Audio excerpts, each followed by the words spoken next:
हरि ओम श्री गुरुभ्यो नमः। हरि ओम ब्रह्मानंद परम सुखदं केवलं ज्ञानमूर्तिं द्वन्द्वातीतं गगनसदृशं तत्त्वमस्यादिलक्ष्यम् एकं नित्यं विमलमचलं सर्वधी साक्षिभूतं भावातीतं त्रिगुणरहितं सद्गुरुं तं नमामि। नमो ब्रह्मादिभ्यो ब्रह्मविद्या सांप्रदायकर्तृभ्यो वंश ऋषिभ्यो महाभ्यो नमो गुरुभ्यः। सर्वोपप्लवरहित प्रज्ञानघन प्रत्यगर्धो ब्रह्मैवाहमस्मि। अहं पदार्थरहितः सदाशिवसमारम्भा व्यासशङ्करमध्यमाम् अस्मदाचार्यपर्यन्तां वन्दे गुरुपरम्परा। हरिः ओम् श्रीगुरुभ्यो नमः। हरिः ओम् निर्भयानन्दाय विद्महे अचलपरिपूर्णाय धीमहि तन्नो परात्परः प्रचोदयात्।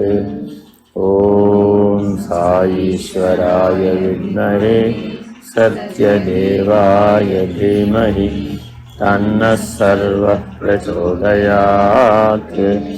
ॐ तत्पुरुषाय विद्महे महादेवाय धीमहि तन्नो रुद्रः प्रचोदयात्। हरिः ओम् ज्ञानबोधामृताय धीमहि तन्नो श्रीविद्यासागर प्रचोदयात्। हरिः ओम् श्रीगुरुभ्यो नमः। हरिः ओम्। వాసుదేవ మననం అవస్థాత్రయ విచారణ. నిన్న మనం ఒక అంశాన్ని విచారించాం. ఇవాళ మనం అనుభవిస్తున్నటువంటి జాగ్రత్త స్వప్న సుషుప్త్యాదులు నిన్నటివి. నిన్నటి మెలకువ, నిన్నటి కళ, నిన్నటి నిద్ర మీ లోపల స్మృతి రూపంలో ఉండి ఆ స్మృతి ఇవాళ అనుభవానికి వస్తుంది. మరల ఇవాళ జరిగే అనుభవం స్మృతి రూపంలోకి చేరిపోతుంది. ఆ స్మృతి నుంచి మరల అనుభవ రూపంలో వ్యక్తం అవుతుంది. ఈ స్మృతి చిత్తవృత్తులలో భాగం. ఏమిటి అసలు చిత్తవృత్తులు? సంకల్ప, వికల్ప, విపర్యయ, స్మృతి, నిద్రలు. సంకల్ప, వికల్ప, విపర్యయ, స్మృతి, నిద్ర. కాబట్టి ఈ మూడవస్థలు కూడా ఎందులోంచి వస్తున్నాయి? స్మృతిలోంచి వస్తాయి. అంటే మెలకువలో ఎలా ఉండాలి, స్వప్నంలో ఎలా ఉండాలి, గాఢ నిద్రలో ఎలా ఉండాలి అనేది అన్నీ ఎందులోంచి వచ్చేస్తున్నాయి బయటికి. దానికి వాస్తవానికి ఏ అవస్థలో ఏ రకమైనటువంటి లక్షణం ఉందో, ఏ రకమైన అనుభవం ఉందో, ఏ రకమైన వ్యవహారం ఉందో, ప్రతి అవస్థలోనే ఏమున్నాయి? ఆ అవస్థకు సంబంధించిన లక్షణం ఉంది, ఆ అవస్థకు సంబంధించిన వ్యవహారం ఉంది, ఆ అవస్థకు సంబంధించిన అనుభవం కూడా ఉంది. వ్యవహారం అంటే మానసిక, వాచిక, కాయిక మూడింటికే వ్యవహారం. అలాగే లక్షణం అంటే మీ 3-3-9 లక్షణాలు. ఏమిటా 3-3-9? నిన్న కూడా చెప్పే. ఆ 3-3-9 జీవితకాలం మర్చిపోకూడదు, ఏ జన్మలోనూ మర్చిపోకూడదని. ఏమిటవి? విశ్వడు, చిదాభాసుడు, వ్యావహారికుడు. అలాగే తైజసుడు, ప్రాతిభాసికుడు, స్వప్న కల్పితుడు. మూడోవాడెవడు? ప్రాజ్ఞుడు, పారమార్థికుడు, అవచ్ఛిన్నుడు. అది నీ లక్షణం. అర్థమైందండి? ఆ వ్యవహారం దేంతో చేశారు వాళ్ళంతా? 9 మంది మానసిక, కాయిక, వాచిక. జాగ్రత్తగా 3 గుణాలని అధిగమించినటువంటి వాడు ఎవడైతే స్వరూప జ్ఞానంలో మేల్కొన్నవాడు ఉన్నాడు, వాడికి ఈ అవస్థాత్రయము స్మృతిలోకి చేరడం లేదు. ఎందుకు 3 గుణాలు దాటాలయ్యా అంటే, స్మృతి అనేటటువంటి వృత్తిలోకి ఈ 3 అవస్థలు కూడా గుణధర్మంతో చేరిపోతున్నాయి. ఆ గుణధర్మం తీసేసామనుకోండి, ఏమైపోయింది అప్పుడు? ఇంకా చేరం. ఉదాహరణ దీనికి, అద్దం ముందు నిలబడ్డారు, ప్రతిబింబం కనపడాలా వద్దా? కనపడాలా వద్దా? కనపడాలా వద్దా? కనపడాలా వద్దా? ఇదే కాసేపు అద్దం అనుకోండి, ఆ అద్దం ముందు మీరు నిలబడ్డారనుకోండి, కనపడుతుంటారా? అద్దంలో ప్రతిబింబం కనపడాలంటే ఏముండాలి అసలు? ఏముండాలి అసలు? Very important. వెనకాల కళాయి ఉండాలి. కళాయి లేకపోతే ప్రతిబింబం కనపడదు. అంతేనా కాదా? ఆ కళాయి త్రిగుణాలు. ఆ కళాయి తీసేసాం, ఏమైపోయింది? ఫినిష్డ్. ప్రతిబింబం లేదు. ప్రతిబింబం లేకపోతే ప్రతిబింబానికి వ్యవహారం వచ్చిందా? ప్రతిబింబ ప్రతిబింబ ప్రతిబింబ ప్రతిబింబ ఎన్ని చెప్పాలో ఇప్పుడు మనం చేసే వ్యవహారం దాకా రావాలంటే, అంతేనా కాదా? కాబట్టి ప్రతిబింబించేటటువంటి లక్షణాన్ని 3 గుణాలతో కలిగి ఉన్నాము. ఆ 3 గుణాలని కనుక కళాయి తీసేస్తే ఎలా అయితే అద్దంలో ప్రతిబింబం లేదు, అప్పుడు ఇంతకీ ప్రతిబింబం నవ్వాలా ఏడవాలా? ఏమో, మనం ఇప్పుడు ప్రతిబింబమే నవ్వుతోంది, ఏడుస్తుంది. బింబానికి నవ్వు లేదు, ఏడుస్తుంది. ద్వంద్వానుభవం బింబానికి లేదు. ద్వంద్వానుభవం ఎవరికి ఉంది? ప్రతిబింబానికే ఉంది. అసలు ఆ ప్రతిబింబాన్నే లేకుండా చేస్తే, సుఖ దుఃఖాలనే ద్వంద్వానుభవాలను లేకుండా చేయాలా? అసలు ప్రతిబింబాన్ని లేకుండా చేయాలా? సుఖ దుఃఖాలు లేకుండా చేద్దామని ఎంతకాలం నుంచో ట్రై చేస్తున్నాం. ఈ 40 ఏళ్ళు, 50 ఏళ్ళు, 60 ఏళ్ళు, 70 ఏళ్ళు ఎందుకు పట్టింది? ప్రతిబింబ వ్యవహారంలో వచ్చినటువంటి ద్వంద్వాలను అధిగమించే ప్రయత్నంలో ఆరాటం, పోరాటం పొందేవు. కానీ ఎంతసేపు ద్వంద్వాల దగ్గర ప్రయత్నించేవే కానీ, కర్మ ఫలం దగ్గర ప్రయత్నించేవే కానీ, ఆధారభూతమైనటువంటి జీవుడనే ప్రతిబింబానికి త్రిగుణాలనే ఉంటేనే కదా. ఆ త్రిగుణాలనే కళాయి తీసేసాం, ఏమైపోయింది? జీవుడనే ప్రతిబింబం ఎగిరిపోయింది. జీవుడనే ప్రతిబింబం ఎగిరిపోతే ఆ ప్రతిబింబానికి వ్యవహారం చెప్పవచ్చునా? 3 అవస్థలలో 3 ఉంటేనే కదా వాడికి వ్యవహారం. 3 అవస్థలలో ఉన్నవాడు ఒక్కడే అయితే వ్యవహారం చెప్పడానికి 3 లేరుగా, 3 3 9 లేరుగా. అర్థమైందా? అత్తగారు కోడలు గారు ఒకటైపోయారండి. వ్యవహారం సులభమా కష్టమా? ఇద్దరు తూర్పు కోరు పడమర కోరు. అప్పుడు వాళ్ళకు కాదు, ఇంట్లో ఉన్న వాళ్ళ కష్టాలు. అత్తగారును కోడలు గారు ఒకరు తూర్పుగా ఒకరు పడమర అనుకోండి, ఎవరికి కష్టం వస్తుంది? ఇద్దరికి చెరో శ్రీవారు ఉంటారు కదా, వాళ్ళకు వస్తుంది కష్టం. ఎందుకని? ఎవరికి చెప్పినా ఎవరు వినరు. ఇవాళ నవీన కాలంలో వచ్చిన సమస్య ఇదే. అర్థమైందండి? అందుకని జాగ్రత్తగా అత్త కోడలు ఎలా అయితే కలిసి ఉన్నారో, ఎందుకని ఈవిడ కూడా ఒక ఇంటి కోడలే కదండి, కాదా? అత్తగారి పూర్వరూపం ఏమిటి? కోడలే. ఇవాళంటే అత్తగారు, 20 ఏళ్ల క్రితం ఎవరేంటి? ఈవిడే కోడలు గారే. వాళ్ళ అత్తగారు వచ్చి నిలబడింది, అప్పుడు ఈవిడెవరు? అంతేనా కాదా? వాళ్ళ అత్తగారు వచ్చింది, అప్పుడేమైంది? కాబట్టి ప్రతిబింబ ప్రతిబింబ ప్రతిబింబ ప్రతిబింబం, అంతకుమించి ఏమీ లేదు అక్కడ విషయం. అంతేనా కాదా? అసలు మొదటి ప్రతిబింబాన్ని, జీవుడనే ప్రతిబింబాన్ని తీసేస్తే ఫినిష్డ్, అంతా ఒకటే. జాగ్రత్తగా అలా ఆలోచించడం నేర్చుకో, అలా ఉండడం నేర్చుకో. సరే, ఇంకో ఉపమానం చెప్తున్నారు ఇక్కడ. నిన్నటి జాగ్రత్త స్వప్న సుషుప్తి అవస్థలు, ఆ అవస్థ వ్యాపారములు అవస్థావాసులు నశించిపోయి మనం ఉన్నాము కనుక మనం ఆ అవస్థావాసులతో కూడలేదు. అటులా కూడినట్లయినా ఆ అవస్థాదును నశించిపోయినట్లు మనము నశించిపోదు. నిజంగా మనం అవస్థలో కలిసిపోతున్నామని ఒప్పుకుందామా? నిద్రలో మునిగిపోతున్నామని ఒప్పుకుందామా? కలలో మునిగిపోతున్నామని ఒప్పుకుందామా? మెలకువలో శబ్దస్పర్శ రూపరసగంధాత్మకమైన విషయ జ్ఞానంలో మునిగిపోతున్నామని ఒప్పుకుందామా? మునిగిపోతే ఏమవ్వాలి? వాడు ఆ అవస్థతోటి లేకుండా పోవాలి. ఆ అవస్థ మారగానే ఆ అవస్థకు సంబంధించిన వాడు లేకుండా పోవాలి కదా. మరి అలా లేకుండా పోతున్నారా? లేదుగా. ఈ అవస్థ మరొక అవస్థలోకి మారుతోందే తప్ప లేకుండా పోవడం లేదు. బాల్యం యవ్వనంలోకి మారుతోందే తప్ప బాల్యం అనుభవించిన వాడు లేకుండా పోవటం. అలాగే యవ్వనం వృద్ధాప్యంలోకి మారుతోందే తప్ప యవ్వనం అనుభవించిన వాడు లేకుండా పోవటం. అలాగే మెలకువను అనుభవించినటువంటి వాడే స్వప్నంలో తైజసుడుగా ప్రత్యక్షం అవుతున్నాడు. ఇక్కడ విశ్వడు ఎవరో అక్కడ తైజసుడు వాడే. అక్కడ తైజసుడు ఎవడో వాడ నిద్రలో ప్రాంగుడు కూడా వాడే. అర్థమైందా? మరి అసలు వాడి వాస్తవిక రూపం ప్రత్యేగాత్మ. వాడి వాస్తవిక రూపం ప్రత్యేగాత్మ. ఈ ముగ్గురు కలిసిపోతే ఉన్నది ప్రత్యేగాత్మే. ఈ ముగ్గురు లేకుండా పోతే ఉన్నది ప్రత్యేగాత్మే. ఏది బెటర్ అంటారు? ఈ ముగ్గురు కలిసిపోతే ప్రత్యేగాత్మ అని నిర్ణయం చేయడం బెటర్ అంటారా? ఈ ముగ్గురు లేకుండా పోతే ప్రత్యేగాత్మ నిర్ణయం చేయడం బెటర్ అంటారా? ఏమిటి తేడా రెండింటికి? విశ్వడు అంటే కాసేపు పులిహార అనుకో. విశ్వడు అంటే ఎవరు? కాసేపు పులిహార. స్వప్న కల్పితుడు అంటే ఎవరు? గులాబ్ జామ్. స్వప్న కల్పితుడు అంటే ఎవరు?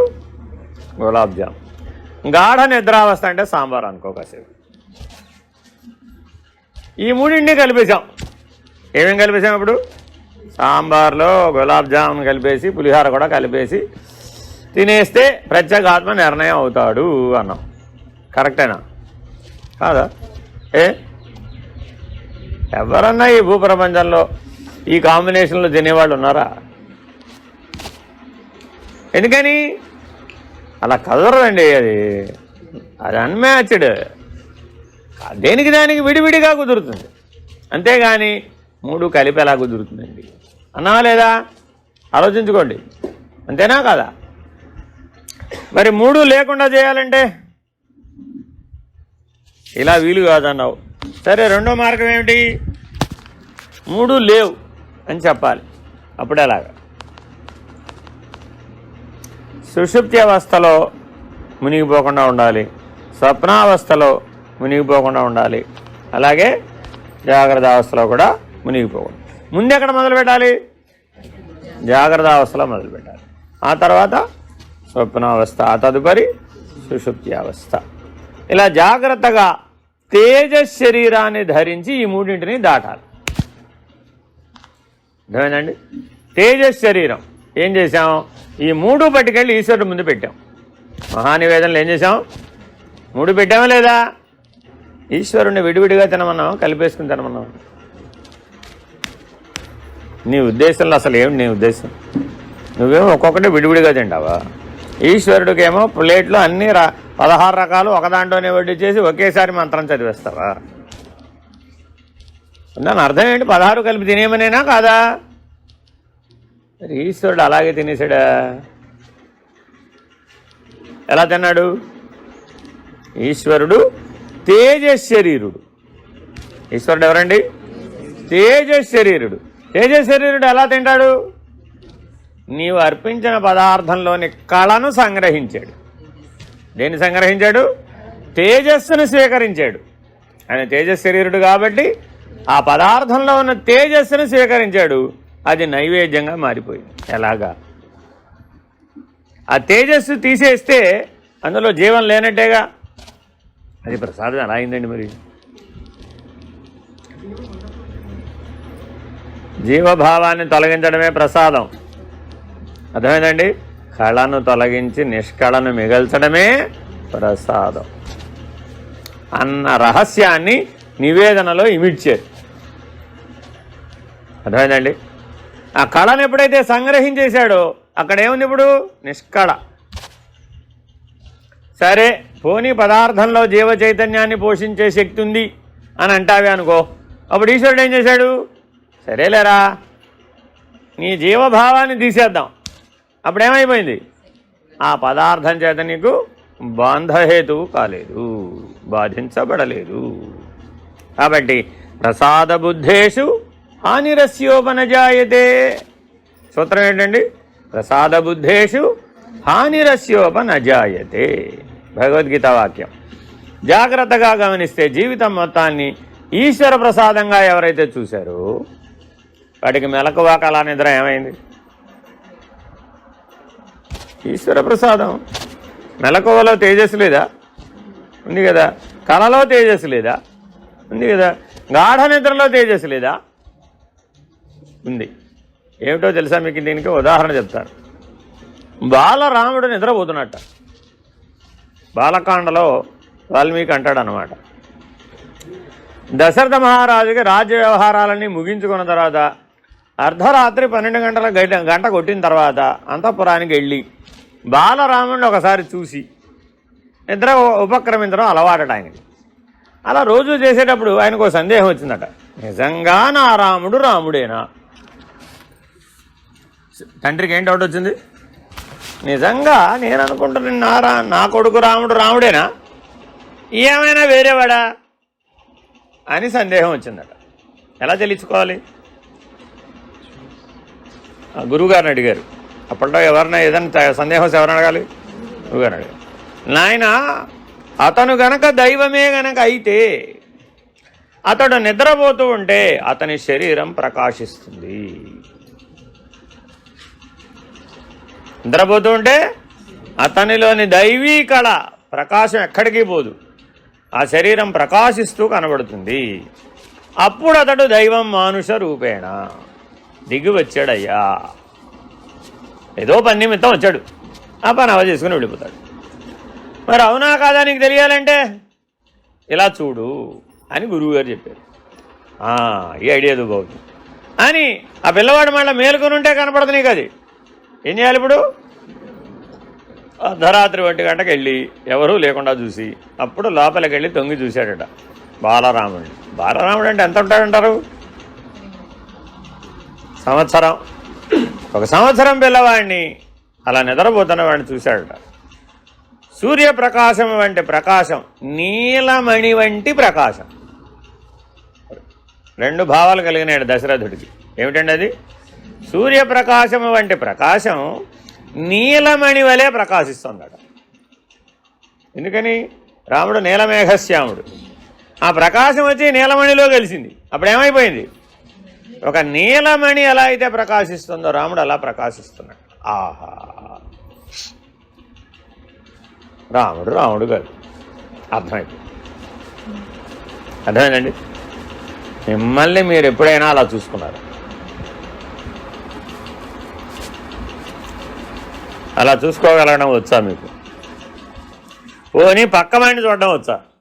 మిమ్మల్ని మీరు ఎలాగో చూసుకోలేరు, కానీ నిద్రపోయేవాళ్ళు మిమ్మల్ని మీరు ఎలా చూసుకుంటారు? మునిగిపోతావు కదా అందులో. కాబట్టి మునిగిపోయేవాడు చూడగలడు, అలాగా చూడలేడు.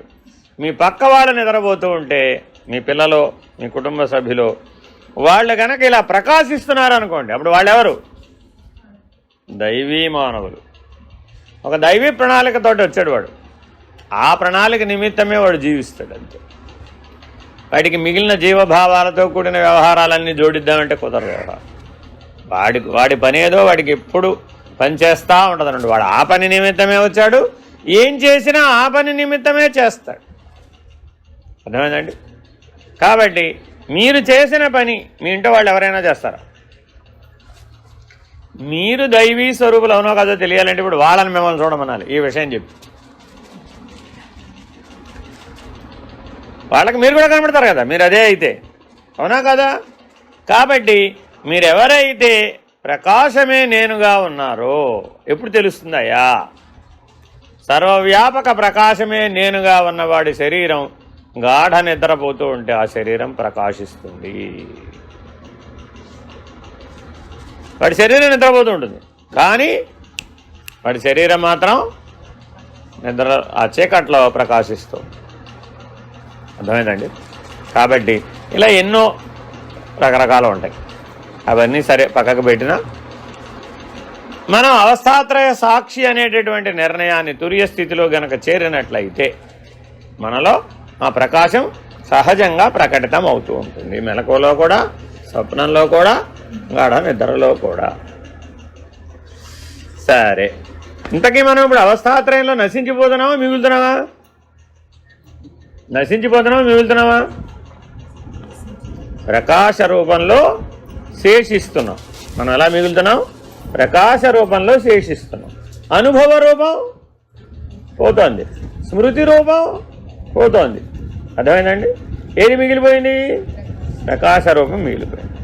ఎట్లా? అది ఎట్లనినా వస్త్రముతో కూడుకొని ఉండేటి చిత్ర విశేషములు వస్త్రములు నశించినప్పుడు వానితో కూడా ఎటులా నశించిపోతున్నావు. అటులనే మనము ఆ అవస్థాత్రయముతో కూడి ఉండినట్లయితే అవి నశించినప్పుడు నశించిపోతుము. ఉపమానం ఏం చెప్పాడండి? మీ ఇంట్లో ఏదో గోడకో బొమ్మ ఉంది, అది వెనకాల ఆధారం ఏదో ఒకటి ఉండాలా వద్దా? పేపరో వస్త్రమో ఉండాలి కదా. దాని మీద ఒక చిత్రం వేసింది. ఆ చిత్రము వస్త్రము కలిసే ఉన్నాయా లేదా? కలిసే ఉన్నాయి, ఒక స్థానంలోనే ఉన్నాయి. కానీ ఆ చిత్రం వస్త్రం మీద కనబడాలి అంటే ప్రకాశం ఉండాలా అక్కర్లేదా? ఉంది. ప్రకాశం ఉంటేనే ఆ చిత్రం ఎక్కడుందో ఎలా ఉందో, ఆ వస్త్రం ఎక్కడుందో ఎలా ఉందో అవన్నీ తెలిసినాయి. స్థాన స్వరూప స్వభావ వ్యవహారములు. ఆ చిత్రానికి ఏమన్నాయి ఇప్పుడు? స్థాన స్వరూప స్వభావ వ్యవహారములు. ఏమిటి గొడవ? ఈ నాలుగు మా ప్రతిదానికి నాలుగు చెప్తే అక్కడ గుర్తెట్టుకుంటాడు, నాకు అర్థం కాదు. స్థాన స్వరూప స్వభావ వ్యవహారములు అంటే అర్థం ఏమిటి? ఆ చిత్రం ఎలా ఉందటయ్యా అంటే ఒక ఇల్లు తగలబడిపోతుంది. ఏముంది ఆ చిత్రంలో? ఒక ఇల్లు తగలబడిపోతుంది.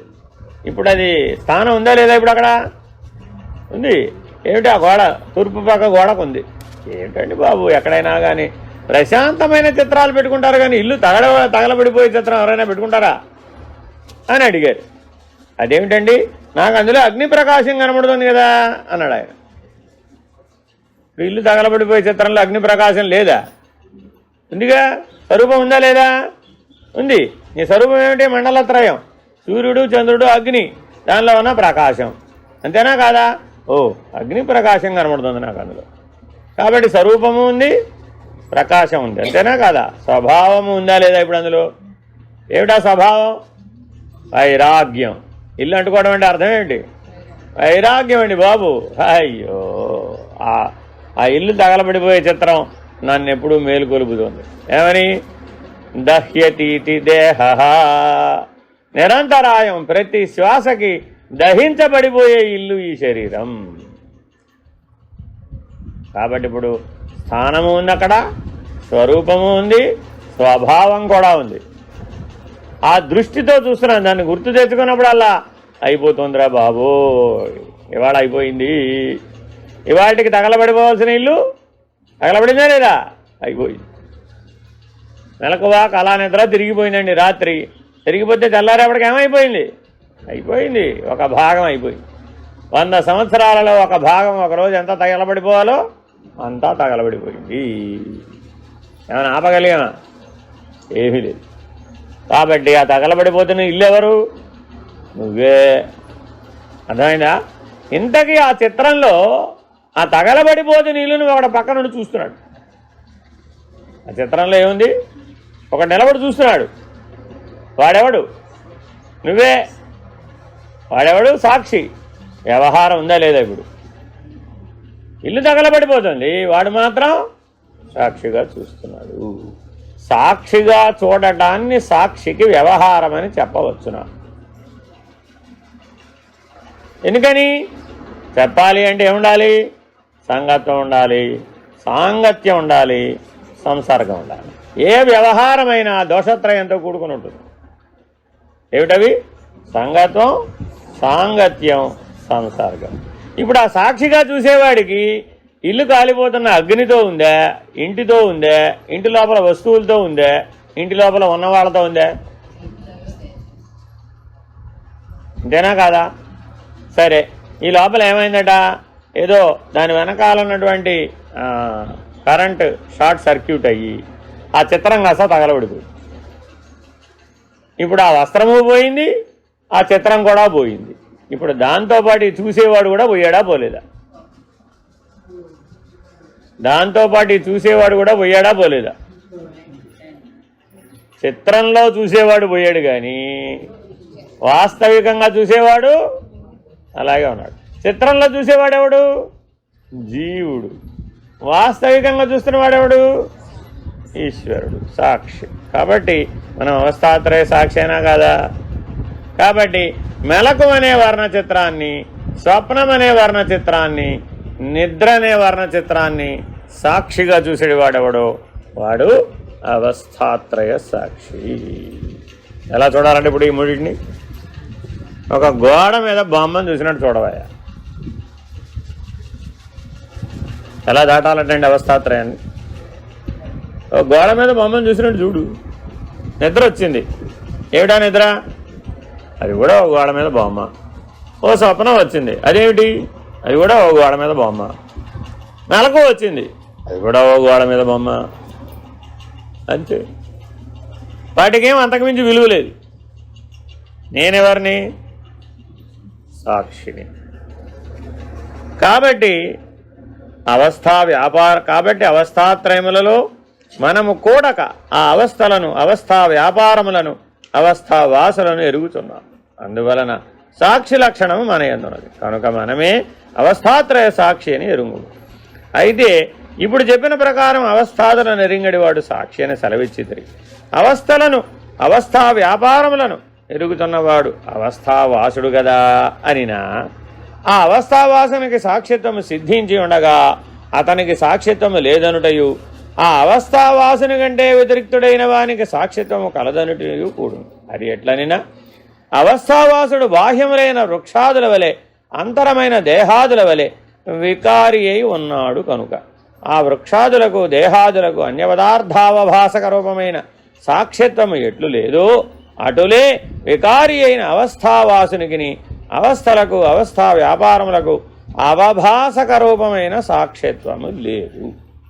ఏమిటండి ఇది? అవభాస. ఆభాస కాదు ఇది, అవభాస. అంటే అర్థం ఏమిటి? అవ అంటే దిగి వచ్చుట. అవ అంటే ఏంటి? దిగి వచ్చుట. అస్థ అంటే ఉండుట. అర్థమైందండి? అవస్థ అంటే ఏంటి? దిగి వచ్చి ఉన్నాడు. అసలు ఎక్కడ ఉండాలి ఆయన? సాక్షిగా ఉండాలి. కానీ ఎక్కడికి దిగి వచ్చాడు? మెలకువలోకి, స్వప్నంలోకి, నిద్రలోకి దిగి వచ్చాడు. కాబట్టి దానికి ఏమని పేరు? అవస్థ, అవస్థాత్రయం. అర్థమైందండి? మీరు డాక్టర్ గారి దగ్గరికి వెళ్ళారు, ఏమని అడుగుతారు ఆయన మిమ్మల్ని? డాక్టర్ గారి దగ్గరికి వెళ్ళారండి, ఏమడుగుతారు మిమ్మల్ని? ఏమిటి నీ అవస్థ? ఇప్పుడు అడగడం లేదులేండి, మా చిన్నప్పుడు అడిగేవారు. ఏమైందండి? డాక్టర్ గారు ఏమని అడుగుతాడు పేషెంట్ని? ఏమిటమ్మా నీ అవస్థ అని అడిగితే ఆవిడేదో పాపం ఆవిడ కష్టాలు నష్టాలు చెప్పుకుంటుంది. పొద్దున్న లేవగానే కాళ్ళు గుంజుతాయండి, రాత్రి నిద్రపోయేటప్పుడు తలనొప్పి వస్తుందండి, పని చేసుకుంటే నడు నొప్పి వస్తుందండి, తింటే అరగదండి, తినకపోతే నీరసం వస్తుందండి. ఇవన్నీ ఏమిటి? అవస్థలేనా కాదా? మరి వీటన్నిటికీ ఏం చేయాలి? ఏదో చెయ్యాలి. అర్థమైందండి? ఇవన్నీ దేనికి సంబంధించినవి? ఇప్పుడు స్థూల శరీరానికి సంబంధించిన అవస్థలు, అంతేనా కాదా? సరే, ఇంకా ఏమిటమ్మా, ఇంకేమైనా ఉన్నాయా అన్నాడు. మా అబ్బాయి టైంకి ఇంటికి రాడండి, మా కోడలు మా అబ్బాయి వచ్చేదాకా అన్నం తినదండి, వాళ్ళ అబ్బాయి ఏమో రాత్రిపూట ఏడుస్తాడండి, వీటన్నిటి వల్ల నాకు నిద్ర లేకుండా పోతుందండి. ఇప్పుడు డాక్టర్ గారు ఏం చేయాలి? వాళ్ళ అబ్బాయిని ఇంటికి తెప్పించగలడా? తెప్పించకపోతే పరిష్కారం ఉందా? మరి ఎలాగే నిద్రపడడం? వాళ్ళతో నీకెందుకమ్మా, నీ పని నువ్వు చూసుకోవచ్చు కదా అన్నాడు. అదేమిటండి, ఒకే కుటుంబంలో ఉండి వాళ్ళు అలా మేలుకొని ఉంటే, పని చేసుకుంటూ ఉంటే నాకెట్టా నిద్ర వస్తుందండి? అసలే మా అబ్బాయి తినకపోతే నాకు నిద్ర రాదు, వాళ్ళ అబ్బాయి 1 గంట దాకా రాడు. ఏమిటి పరిష్కారం ఇప్పుడు? సరే, నువ్వేం కంగారు పడమాక, ఈ మందులన్నీ వేసేసుకో, తగ్గిపోతుంది. ఏం చేశాడు? అందులో నిద్ర పోవడానికి ఒక మందులో వేసేసాడు. అందులో అవి వేసేసుకుంది. తీరా ఇంటికి వెళ్ళి చూస్తే 9ంటికల్లా నిద్ర వచ్చేసింది, పడుకుంది. వాళ్ళ అబ్బాయి ఎప్పుడు వచ్చాడో, ఎప్పుడు తిన్నాడో, వాళ్ళ కోడలు ఎప్పుడు తిందో, వాళ్ళ మనవాడు ఎప్పుడు ఏడ్చాడో తెల్లారేదాకా ఆవిడకేమీ తెలియలేదు. పొద్దున్న లేచింది, ఏమిటి ఇంత తేడా వచ్చేసింది, నాకు ఇంత ముద్దు నిద్రపోయానేమిటి అనుకుంది. వెళ్ళి వాళ్ళ కోడల్ని అడిగింది, మీ మందుల్లో ఏదో ఉందిలేండి, మీరు మందు వేసుకున్నారు కదా అందుకని బాగానే పడుకున్నారులే అని. అమ్మ, ఈ డాక్టర్ ఏదో చేసాడు నన్ను. ఇప్పుడు డాక్టర్ దగ్గరికి వెళ్ళి పోట్లాడాలా వద్దా? ఆవిడ అవస్థలో నిద్ర లేకపోవడం కూడా ఒక అవస్థ ఉందా లేదా? కాబట్టి దానికి ట్రీట్మెంట్ ఇచ్చాడా లేదా? ఇచ్చేసాడు అంతే. అలాగే పరమాత్మ కూడా మన దుఃఖాలన్నిటికీ ఒక ట్యాబ్లెట్ ఇచ్చాడు. ఆ ట్యాబ్లెట్ పేరు నిద్ర. మెలకువలో ఎన్ని దుఃఖాలైనా ఉండనివ్వండి, స్వప్నంలో ఎన్ని దుఃఖాలైనా ఉండనివ్వండి, ఈ నిద్ర అనే ట్యాబ్లెట్ పడంగానే ఏమైపోయింది? ఫినిష్డ్.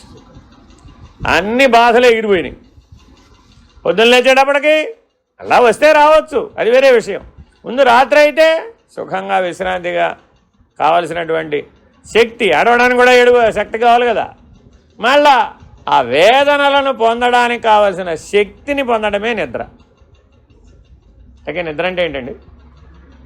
మెలకువలో స్వప్నంలో వేదనలను పొందడానికి కావలసిన శక్తిని పొందడమే నిద్ర.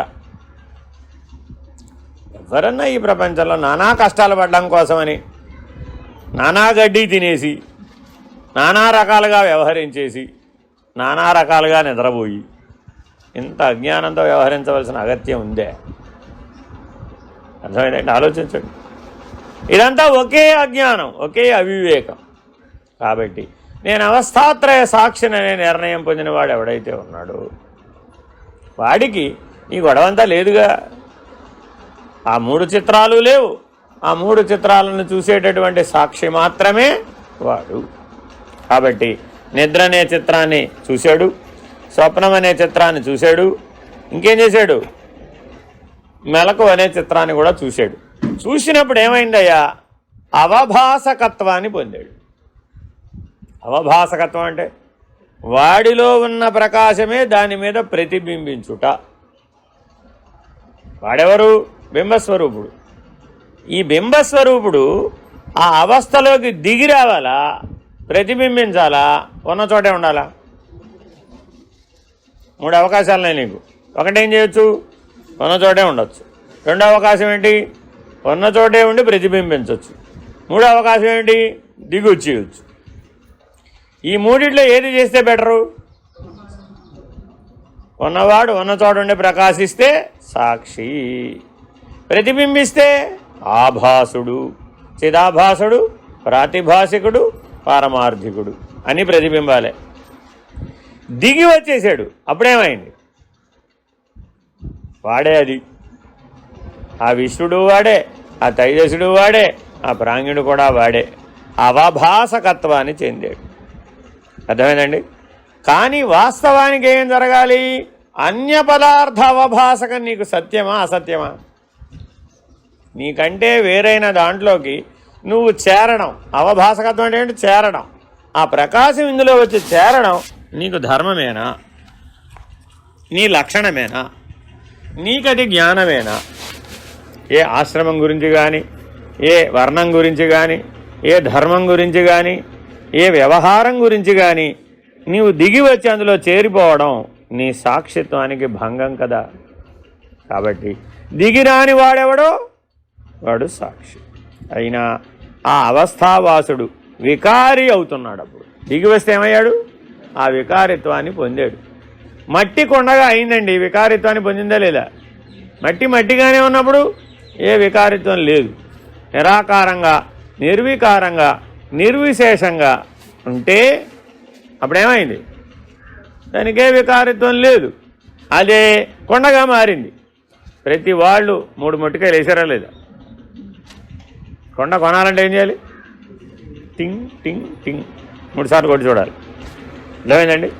కొండ ఎంతమంది చేత మొట్టికాయలు తింటారు? అమ్ముడు పోయేంత వరకు. అమ్మిన తర్వాత ఎవరో కొట్టరు దాన్ని. అర్థమైందండి?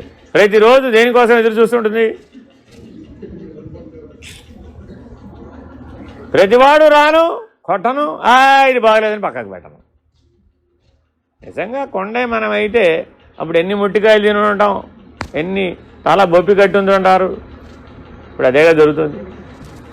ఇప్పుడు మన జీవితం అంతా ఏం జరిగింది? ఇప్పుడు అందరూ రావడం, తలా ఒక మొట్టికాయలు 3 మొట్టికాయలు వేయడం, మెలకువలో, స్వప్నంలో, నిద్రలో.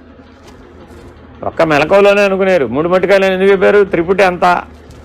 కాబట్టి నిన్ను, నీ సంసారము, నీ కుటుంబము, నీ ప్రపంచము, ఈ జగత్తు నువ్వు దేనితో అయితే చేరిపోతున్నావో, అవభాసకత్వం చెందుతున్నావో, సంగత్వాన్ని చెందుతున్నావో, ఆఖరికి నీకు చిరిగిపోయిన చీర కూడా.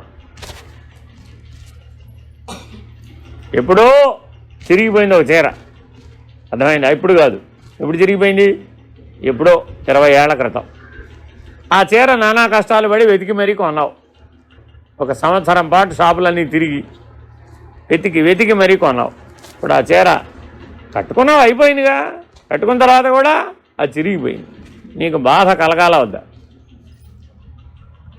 బాధ కలగాల వద్దా? అది కూడా ఎప్పుడు కలగాలి? గాఢ నిద్రలో లేచి కూర్చుని ఏడవాలి. అందరు నిద్రపోతున్నారు, ఆవిడ లేచి కూర్చుని ఏడుస్తారు. ఏంటమ్మా ఏడుస్తున్నావు? 20 ఏళ్ల క్రితం నేను కష్టపడి కొనుక్కున్న చీర కాస్త చిరిగిపోయింది, అది నాకు ఇప్పుడు గుర్తొచ్చింది, అందుకని ఏడుస్తున్నా. అంతేనా కాదా? అంటే అర్థం ఏమిటి?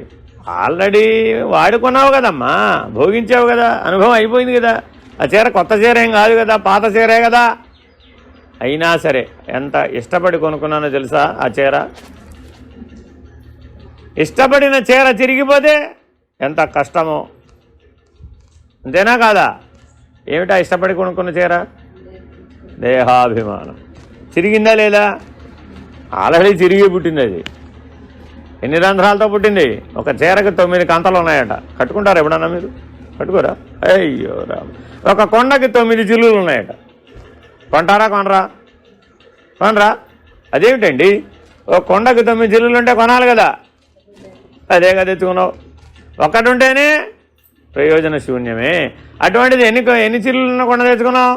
9 కొండలో చిల్లులు. అందుకే అంటాడు, ఏమంటాడు శంకర భగవత్పాదులు? నా ఛిద్ర ఘటోదర స్థితమహా దీపప్రభాభాస్వరం. నాయనా, ఆ మహత్ అనే దీపానివి నువ్వు. ఆ మహత్ అనే దీపం 9 చిల్లులున్న కొండలో ప్రకాశిస్తుందయ్యా. ఈ 9 చిల్లులున్న కొండ నువ్వు అనుకుంటావు ఎందుకయ్యా? నీ వర్ణాలు కానీ, ఆశ్రమాలు కానీ, జాతి కానీ, లింగం కానీ, వ్యవహారం కానీ అంతా ఎవరిది? ఆ 9 చిల్లులున్న కొండకే తప్ప మహత్తనుడి దీపానికి ఏ వర్ణం, ఏ ఆశ్రయం, ఏమి అవి స్త్రీయా పురుషుడా? అది కాదే. మరి బ్రాహ్మణుడా, వైశ్యుడా, క్షత్రియుడా, శూద్రుడా, పంచముడా? ఏం లేదే. ఆ మహత్ అనే దీపము ఎట్లా ఉందో నీలో ఆత్మస్వరూపం అలా ఉన్నది. అది పరమాత్మ. దానికి ఏ భేదం లేదు, ఏ వర్ణాశ్రమ భేదం లేదు. ఇంతకీ ఆ మహత్ అనే దీపం గృహస్థ సన్యాసి. ఆయన టీంలో మనం చేరాలండి. అప్పుడు ఏం చేయాలి? ఆయన ఏ ఆశ్రమంలో ఉంటే మనం కూడా అందులో చేరదాం. అంతేనా కాదా? సూట్ కేసు రెడీగా పట్టుకోండి. ఆశ్రమం కట్టడమే లేదు, నువ్వు వచ్చేస్తున్నా నేను అంతే. ఏమిటమ్మా మీరు ఆశ్రమం కడితే మేము ఇక్కడ ఉంటాం ఏమిటి? మేము కూడా అక్కడికే వచ్చేస్తాం. కాబట్టి ఇప్పుడు ఏ ఆశ్రమంలో చేరావు అని అడిగాం. గృహస్థాశ్రమమే. ఈవిడ కూడా అక్కడికి వెళ్ళి ఏం చేసింది? ఇప్పుడు ఈ గృహస్థాశ్రమాన్ని పట్టుకెళ్ళి ఆ ఆశ్రమంలో పెట్టింది. అప్పుడు ఏమైపోయింది? సన్యాసం కోసం పెట్టిన ఆశ్రమం కాస్త గృహస్థాశ్రమం ఉన్న వాళ్ళందరూ చేరేటప్పటికి ఏమైపోయింది? అది కూడా గృహస్థాశ్రమం అయిపోయింది. ఇప్పుడు వీళ్ళ ఆశ్రమంలో చేరారా, ఆశ్రమాన్నే వీళ్ళు పాటు చేశారా? అది ఇట్లా ఈ రకంగా అవభాసకత్వం చెందుతున్నాం ప్రతి చోట. ఏం జరిగిపోతుంది అక్కడ? ఏది జరగకూడదో అది జరిగిపోతుంది. అందులో కలిసిపోకూడదు, అందులో చేరిపోకూడదు, అందులో మునిగిపోకూడదు, అందులో అంటకూడదు. కానీ ప్రతి దాంట్లో ఏమైపోతున్నాం? మెలకువ అనే చిత్రంలో కలిసిపోతున్నాం, మెలకువ అనే చిత్రంలో అంటుతున్నాం, మెలకువ అనే చిత్రంలో మునిగిపోతున్నాం. స్వప్నం అనే చిత్రాన్ని అంటుతున్నాం, కలిసిపోతున్నాం, మునిగిపోతున్నాం. ఆఖరికి గాఢ నిద్రావస్థ. అదేమిటో ఎంత పోయినా కానీ తీరనే తీరదు అసలు. ఎప్పటికీ తీరని దాహం అంటూ ఉంటుందంటే అది నిద్ర. మిగిలినవి ఎప్పటికైనా తీరిపోతాయి. ఈ నిద్ర అనే దాహం మాత్రం తీరదు. పెద్ద నిద్ర వస్తే కానీ తీరదు అది. ఆఖరికి ఏమొస్తుందండి, ఈ చిన్న నిద్రలన్నీ కలిసి ఒకేసారి పెద్ద నిద్ర వస్తుంది. ఇంకా దాంతో స్వస్తి. కాబట్టి జాగ్రత్తగా నీవు అవస్థాత్రయ సాక్షివని ఎరిగి ఈ 3 చిత్రములలో నుంచి బయటికి రా, సాక్షిగా ఉండు. నీ నిద్రని నీవే ఒక గోడ మీద చిత్రాన్ని చూసినట్టు చూడవయ్యా. నీ స్వప్నాన్ని నీవే ఒక గోడ మీద చిత్రాన్ని చూసినట్టు చూడు. నీ మెలకువని కూడా నీవు ఒక గోడ మీద చిత్రాన్ని చూసినట్టు ఏనాడైతే చూడగలుగుతావో ఆనాడు అది నీవయ్యే ఉన్నావు కాదా? కొత్తగా తెచ్చామేమన్నా? అంటే తూర్పుకి తిరిగి ఒక చిత్రాన్ని చూసావు మెలకువ, పడమరకి తిరిగి ఒక చిత్రాన్ని చూసావు అదో స్వప్నం, ఉత్తరానికి తిరిగి ఒకటి చూసావు అప్పుడేమైంది నిద్ర, ఆఖరికి దక్షిణానికి వెళ్ళావు పెద్ద నిద్ర, సరిపోయి. కాబట్టి ఒక చిత్రము వలె చూడు దాన్ని, వాడే సాక్షి. సరే ఇంకేమన్నాడు? అయినా అవస్థావాసుడు వికార్యగును. అది ఎట్లనినా అవస్థావాసుడు నిన్న ఎటువంటి సుఖదుఖముల చేత తప్పించుచుండెను అటుల నేడును తప్పించుచుండగా అంతకంటే అతిశయముగానైనను కొద్దిగానైనను సుఖదుఖముల చేత తప్పింపుచున్నాడు కనుక వీడు వికార్యగును. కనుక వీనికి సాక్షిత్వము కూడదు. అయితే వీనికంటే వ్యతిరిక్తమైన సాక్షి అని ఒకటి కానమే. ఎక్కడ చూసినా ఈ 3 కనబడుతున్నాయి తప్ప అసలు 4వ వాడు నువ్వు చెప్పడమే కానీ నాకు ఎక్కడ కనపడలేదే. ఎటులనినా ఈ అవస్థావాసుడు నిన్న ఏ సుఖదుఖములతో కూడుకొని ఉండెనో ఆ సుఖదుఖములలో నేడును కూడుకొని ఉండక అంతకంటే న్యూనాధికములకు సుఖదుఖములతో ఉన్నాడని ఆ అవస్థావాసుని యొక్క వికారమును ఎవడెరుంగుచున్నాడో వాడు అవస్థావాసుని కంటే వ్యతిరిక్తుడైన సాక్షి అని ఎరుగవచ్చు. ఇదే ఆ భగవాన్ రమణుల యొక్క బోధ. ఏమిటి? నీ మూలాన్ని నీవు గుర్తెరుగు. ఒకటే సాధన. ఏమిటది? ఏమిటట అది? నిన్న ఎలా జరిగింది నీ మెలకువ కళా నిద్ర, ఇవాళ ఎలా జరుగుతోంది నీ మెలకువ కళా నిద్ర. నిన్నంటే స్మృతి గతం, ఇవాళంటే వర్తమానం, రేపు ఎలా జరగాలనుకుంటున్నావు అదేమిటి? భవిష్యత్తు ప్లాన్ అని ఏమంటారు? ఏదో అంటారు, రేపటి గురించి ఆలోచించడాన్ని ఏమంటారండి? ప్రణాళిక. అది అర్థమైందండి. నిన్న ఆల్రెడీ కొబ్బరి పచ్చడి తిన్నాను, బాగుంది. ఇవాళ దానికంటే న్యూనాధికములు, కొద్దిగా ఎక్కువ తక్కువ టమాటా పచ్చడి తిన్నాను, నిన్నటిదే బాగుంది ఇవాళ దానికంటే. లేదు ఇవాళదే బాగుంది నిన్నటి దానికంటే. రేపు మామిడికాయ పచ్చడి, ఇవాళ కంటే రేపు అయితే న్యూనము లేకపోతే అధికము. ఇలా భేద దృష్టితో అనుభవ నిర్ణయం, స్మృతి నిర్ణయం జరుగుతుంది కదా. ఈ భేద దృష్టిని సాక్షిగా చూస్తున్నవాడున్నాడే వాడు సాక్షి. ఎవడికైతే ఇవి 2 కనబడుతున్నాయో, నిన్న కంటే ఇవాళ ఎక్కువ, ఇవాళ కంటే రేపు తక్కువ అని ఒకడికి తెలుస్తోంది కదా, ఆ తెలిసేటి వాడెవడో వాడు సాక్షి, వాడు అవికారి. వాడు కొబ్బరి పచ్చడిగాను అవలేదు, టమాటా పచ్చడిగాను అవలేదు, రేపు చేసే మామిడికాయ పచ్చడిగా కూడా అవడం. ఉపమానం. అది పచ్చడి అనేది ఉపమానం. అర్థమైందండి? అది ఏ రకమైన పదార్థంతో కానీ, ఏ రకమైన వ్యవహారంతో కానీ, ఏ రకమైనటువంటి విక్షేపంతో కానీ, ఏ రకమైన అనుభవంతో కానీ అది చేరదు. Very very important. ఈ సాక్షి ఏ పదార్థంలోనూ చేరదు, ఏ వ్యవహారంలోనూ చేరదు, ఏ అనుభవంలోనూ చేరదు, ఏ వికారిత్వంలోనూ చేరదు. కాబట్టి అది అవికారి. జాగ్రత్తగా ఈ అవికారిత్వంతో ఉన్న సాక్షిగా ఉండడం రావాలి. ఏమండి సాక్షిగా ఉండాలంటే నన్ను ఏం చేయమంటారండి? సాక్షిగా ఉండాలంటే ఏం చేయాలండి అంటే, అందుకే ముందేం చెప్పారు? కర్మ కోటిభిహి, కోటి కర్మలు చేసినా నీకు సాక్షి తెలియదు. ఎందుకని? ఉండాలంతే, అది చేయడం కుదరదు. అర్థమైందండి? నీ మూలాన్ని నీవు గుర్తెరగాలి. ఎరిగిన తర్వాత ఏం చేయాలి? అలా ఉండాలి అంతే. విచారణ ద్వారా ఎరగాలి, ఎరిగి ఏం చేయాలి? ఉండాలి అంతే. ఏమండి ఏం చేయమంటారండి అని అడిగే వాళ్ళని ఏం చేయమనాలి? ఇప్పుడు ఏం చేయమనాలి? జపం చేయండి. మళ్ళీ ఆటో క్లాస్లో వేయాలి తీసుకెళ్ళి. ఏమైనా సరే నన్ను ఎవరైనా ఏం చేయమంటారని ఎవరైనా అడిగారు అనుకోండి, okay, you are eligible for entry in first class, that is జపం. అంతే. వారు ఎవరైనా కావచ్చు, వారికి ఎంతైనా మేధాశక్తి ఉండవచ్చు, వారు ఎన్ని పుస్తకాలైనా చదువుకుని ఉండవచ్చు, ఎన్ని గురుకులాలకైనా వెళ్ళి ఉండవచ్చు. నా దగ్గరకు వచ్చి ఏం చేయమంటారని అని అడిగాడు అనుకోండి, ఆయన ఎక్కడ ఎంట్రీ ఇస్తానంటే 1వ క్లాస్. ఏమిటది? జపం చేయుట. ఎందుకని? నీకు అసలు అంతకంటే తెలివి లేదు. తెలివి లేని ఎన్నో 1000 పుస్తకాలు చదివానంటే ప్రయోజనం ఏముంది? కొన్ని 1000 మంది దగ్గరికి వెళ్ళానంటే ఏం ప్రయోజనం ఉంది? కొన్ని 1000 పనులు చేశానన్నా ఏం ప్రయోజనం ఉంది? ఎందుకని? విచారణ చేస్తే జ్ఞాన నిర్ణయం కావట్లేదు. ఒకవేళ అయినా అలా ఉండటం లేదు.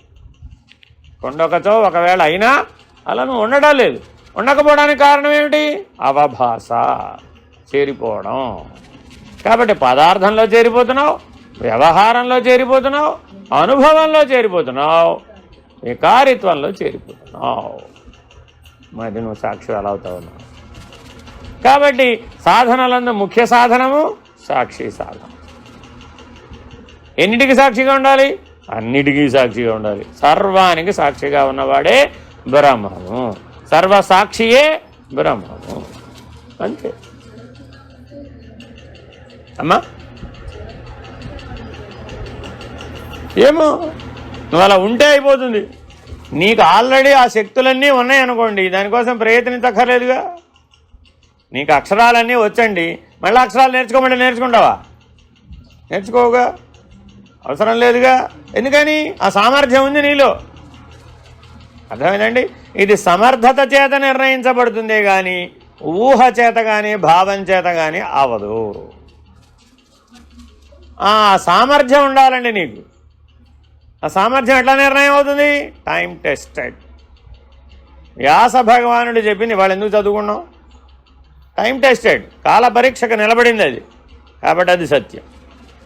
మనం చెప్పింది రేపటికే ఎవరు చదువుకోవడం లేదు. ఎందుకని? టైం టెస్టెడ్ కాదు, కాల పరీక్షకు నిలబడలేదు. రోజు మనం ఎన్నో చెప్తుంటే ఎవరన్నా పాటిస్తున్నారంటవా? ఎవడు పాటించడం. మనం చెప్పింది మనమే పాటించడం లేదు. మరి ఇంకా కాల పరీక్షకు నిలబడినట్టేనా? లేదు కదా. అంతేనా కాదా? వ్యాస భగవానుడు చెప్పింది ఎందుకు అందరూ చదువుకున్నారు? కాల పరీక్షకు నిలబడింది. ఆ వాక్యంలో సామర్థ్యం ఉంది. అర్థమైందండి? ప్రసాద బుద్ధేషు హాని రస్యోపనజాయతే ఓ సూత్రం చెప్పాడు. ఏ కాలానికైనా పనికొచ్చింది, ఎవరికైనా పనికొచ్చింది.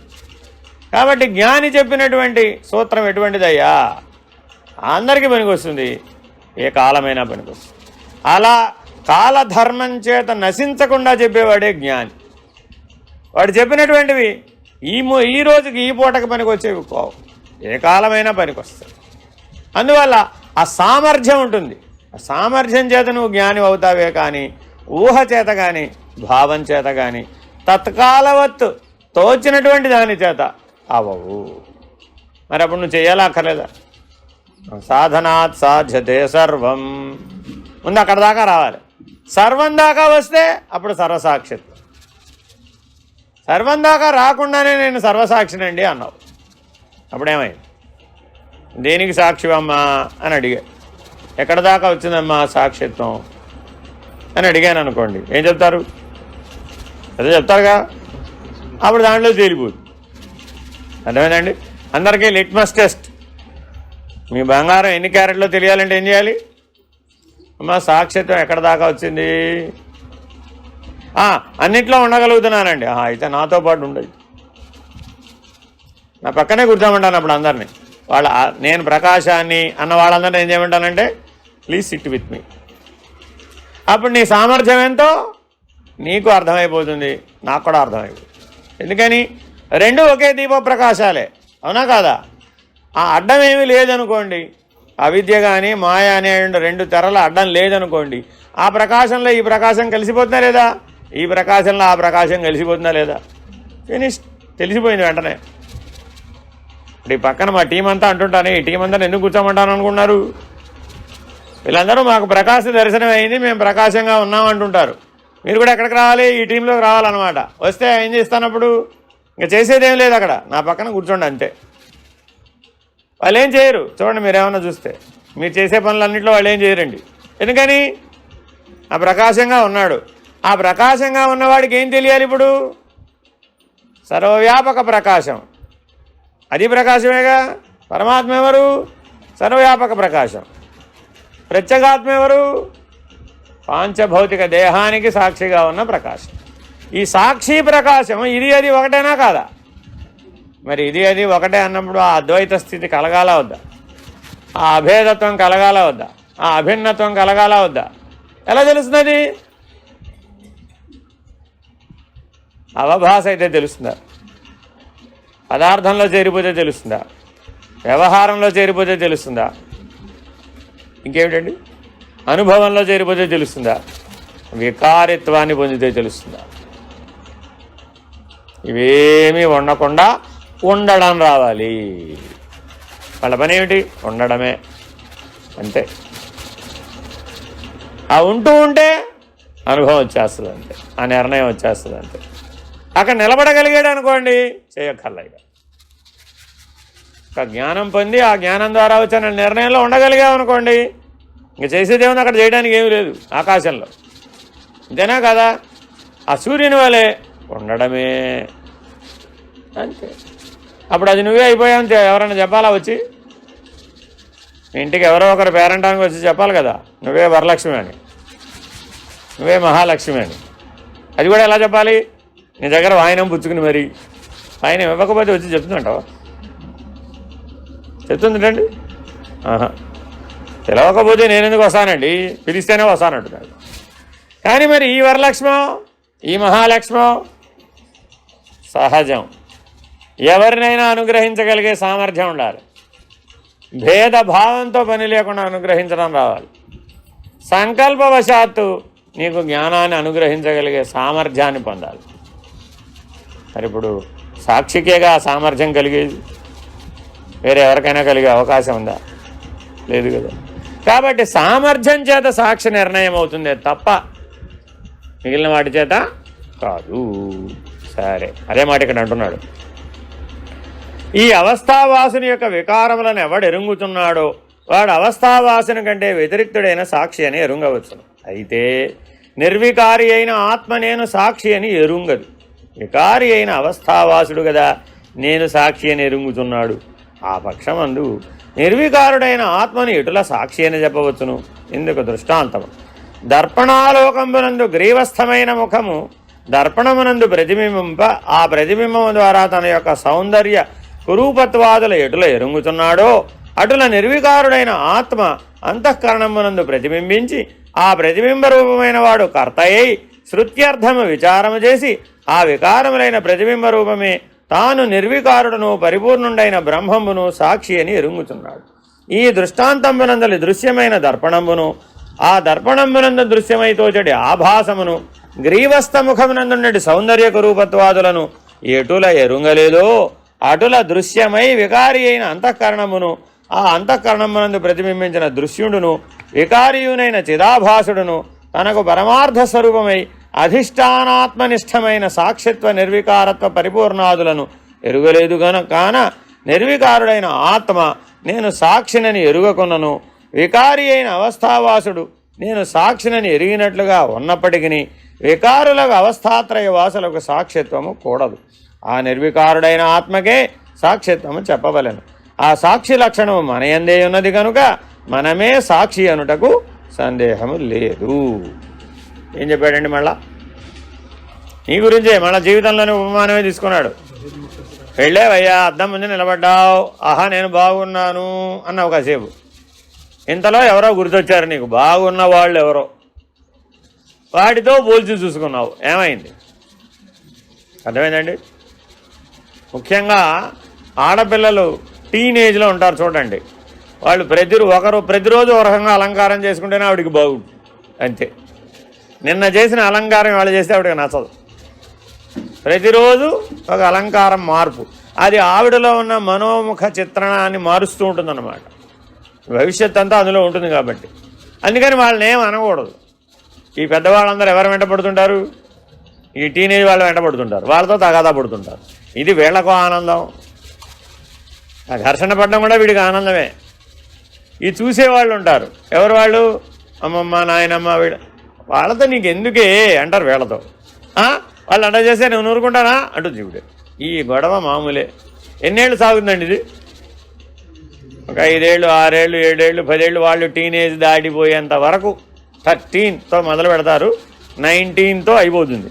21కి వచ్చేటప్పటికి ఈ లక్షణాలన్నీ పోయినాయి. ఊరుకోవచ్చు కదా, ఊరుకుంటే చెడిపోతాడు. ఏం చేయాలి? చెవిలో ఇల్లు కట్టుకు చెప్పాలి అంతే. ఆ 7 ఏళ్ళు ఏం చేయాలండి? చెవిలో ఇల్లు కట్టుకు చెబుతూ ఉంటాడు అంతే. అప్పుడు ఏమైంది? పడిపోయేటప్పుడు గుర్తొచ్చినాయి. ఈ చెవిలో ఇల్లు కట్టుకు చెప్పడం వల్ల ఏమిటైంది? పడిపోయేటప్పుడు గుర్తొచ్చింది. ఏదో సందర్భంలో పడిపోయే లక్షణం అవకాశం వస్తుందా లేదా? అప్పుడు జాగ్రత్త గుర్తొస్తుంది. అమ్మా మెట్టు జాగ్రత్త, అమ్మా గడప జాగ్రత్త, అమ్మా మనుషులతో జాగ్రత్త, అమ్మా ప్రపంచంతో జాగ్రత్త, అమ్మా జీవభావంతో జాగ్రత్త. గురువుగారు కూడా ఏం చెప్తున్నాడు? తస్మాత్ జాగ్రత్త జాగ్రత్త జాగ్రత్త. 3 సార్లు మేలుకో మేలుకో మేలుకో. ఎక్కడ మేలుకోవాలి? ఇప్పుడు ఎక్కడ మేలుకోవాలి? బ్రహ్మాండ సాక్షివై మేలుకోవయ్యా బాబు, ఆ మహత్స్వరూపుడవు నీవే అని మేలుకో. మేలుకుంటే ఏమైపోయింది? ఈ చిదాభాసుడు లేడని అర్థమైపోయింది. కాబట్టి ఆ ప్రతిబింబము యొక్క ఆ లక్షణాలు ఏవైతే సౌందర్యం కానీ కురూపిత్వం కానీ గుర్తించిన వాడెవడు? వీడు ఓ ప్రతిబింబుడే. వీడెవడండి? చిదాభాసుడు. అంతఃకరణ ప్రతిబింబుడైన చిదాభాసుడు తన యొక్క రూపమును, స్వరూపమును కాదు, తన యొక్క రూపమును సుందరంగా ఉందని కానీ కురూపంతో ఉందని కానీ ఆ దర్పణాన్ని ఆధారం చేసుకుని కనుగొన్నాడు. కనుగొన్న తర్వాత సంతృప్తిని పొందాడా, దుఃఖాన్ని పొందాడా? ఏదో ఒకటి పొందాడు. 2 వికారములే. సంతృప్తి పొందినా వికారమే, అసంతృప్తిని పొందినా కూడా వికారమే. ఆ వికారిత్వాదులను ఎవడు గమనిస్తున్నాడు? ఇంతకీ ఎక్కడ గమనించాలి? ఇప్పుడు వికారిత్వాన్ని గమనించాలంట. అక్కడ ఎవరైతే సాక్షిగా గమనించాడు వాడెవడిప్పుడు? వాడు కూడా అక్కడే ఉన్నాడు. కానీ ఇప్పుడు మనం ఎక్కడ గమనిస్తున్నాం? అద్దంలో ప్రతిబింబం దగ్గర గమనిస్తున్నామా? దానివల్ల కలిగిన సంతృప్తి అసంతృప్తి దగ్గర గమనిస్తున్నామా? దానివల్ల కలిగిన విషయానందం దగ్గర గమనిస్తున్నామా? దానిలో మార్పులు చేర్పులు చేస్తే ఇంకా బాగుంటాననేటటువంటి వ్యవహార లక్షణం దగ్గర గుర్తిస్తున్నామా? అభిమానం చేత ఈ శరీరమే నేననేటటువంటి వికారిత్వాన్ని పొందుతున్నామా? వీటన్నింటికీ నేను సాక్షిని అనేటటువంటి నిర్ణయంతో చూస్తున్నాను. ఆ సాక్షి కూడా ఇప్పుడు అక్కడే ఉన్నాడా లేదా? ఉన్నాడుగా. వాడు చిదాభాసుడు కాదు, వాడు ప్రాతిభాసికుడు కాదు, వాడు పారమార్థికుడు కాదు. మెలకువ అనే దర్పణంలోనూ ప్రతిబింబించలేదు, స్వప్నం అనే దర్పణంలోనూ ప్రతిబింబించలేదు, సుషుప్త్యావస్థ అనే దర్పణంలో కూడా ప్రతిబింబించలేదు. ఎంత చేస్తే ఆ 3 అద్దాల. ఇందాక దేంతో పోల్చాడు? చిత్రంతో పోల్చాడు. ఇప్పుడు దేంతో పోల్చాడు? అద్దంతో పోల్చాడు. వరే ఒట్టి అద్దమయ్యా బాబు, అది ఎవరైనా అద్దంలో మునిగిపోగలరా? ఏమండి? అద్దంలో ఎట్లా మునిగిపోతావు? అద్దం ముందు నిలబడవచ్చు, కానీ అద్దంలో ఎలా మునిగిపోతావు? కానీ ప్రస్తుతం మనం ఎందులో మునిగిపోతున్నాం?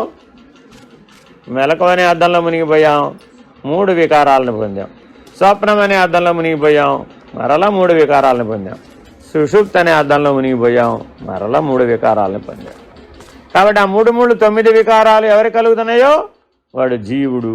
ఎవరైతే ఆ వికారిత్వానికి సాక్షియో వాడే ఆత్మ. ఇప్పుడు జీవుడు ఆత్మ ఒకే హృదయంలో ఉన్నారా, వేరు చోట్ల ఉన్నారా? ఒకే చోటే ఉన్నారు. కానీ వీడెడు తిరిగి ఉన్నాడు? వికారిత్వం వైపు తిరిగి ఉన్నాడు. వాడెడు తిరిగి ఉన్నాడు? తన స్వరూపం వైపు తిరిగి ఉన్నాడు. కాబట్టి మన జీవితం ఎలా సాగుతుందో మనల్ని మనమే బాగుగా విచారించాలి, బాగుగా పరిశీలించాలి, బాగుగా స్వాధ్యాయం చెయ్యాలి. స్వాధ్యాయం ఎన్ని గంటలు చేయాలి? 6 గంటలు కనీసం చేయాలి. స్వాధ్యాయం ఎంత చేయాలి? 6 అవర్స్. ఏమిటి స్వాధ్యాయం? ఈ 3 3 9 అవుతున్నానా లేదా? ఈ 3 అద్దాలలో నేను ప్రతిబింబిస్తున్నానా లేదా?